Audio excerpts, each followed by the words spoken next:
नमस्कार दोस्तों, जय माँ कूष्मांडा।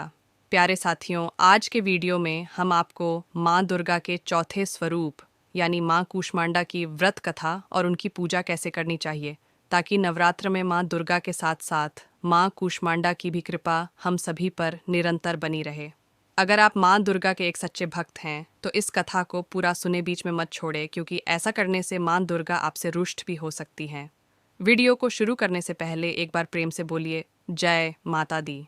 जैसा कि हम सभी जानते हैं कि इस समय शारदीय नवरात्र का समय चल रहा है और नवरात्र के 3 दिन बीत चुके हैं और आज यानी बुधवार को नवरात्र का चौथा दिन है।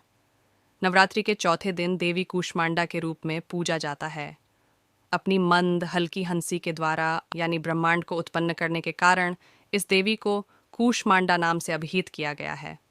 इन्हें दुखों को हरने वाली माँ कहा जाता है। सूर्य इनका निवास स्थान माना जाता है, इसलिए माता के इस स्वरूप के पीछे सूर्य का तेज दर्शाया जाता है। इनके 8 हाथ हैं और सवारी शेर है। कूष्मांडा व्रत कथा। कूष्मांडा देवी की 8 भुजाएं हैं, इसलिए अष्टभुजा कहलाएं। इनके 7 हाथों में क्रमशः कमंडल, धनुष, बाण, कमल पुष्प, अमृतपूर्ण कलश, चक्र तथा गदा हैं। 8वें हाथ में सभी सिद्धियों और निधियों को देने वाली जपमाला है। इस देवी का वाहन सिंह है और इन्हें कुम्हद्दे की बलि प्रिय है। संस्कृति में कुम्हद्दे को कूष्मांड कहते हैं, इसलिए इस देवी को कूष्मांडा। इस देवी का वास सूर्यमंडल के भीतर लोक में है।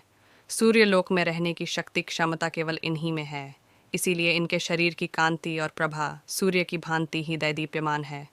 इनके ही तेज से 10 दिशाएं आलोकित हैं।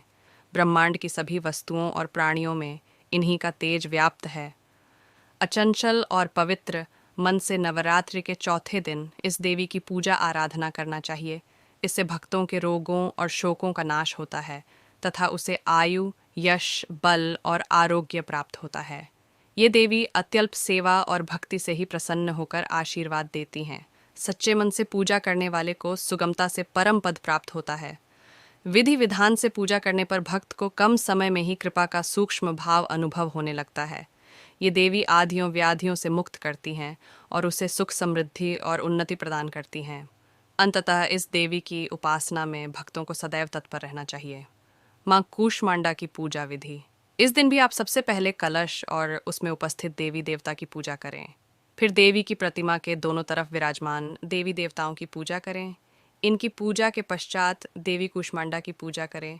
पूजा की विधि शुरू करने से पहले हाथों में फूल लेकर देवी को प्रणाम कर इस मंत्र का ध्यान करें।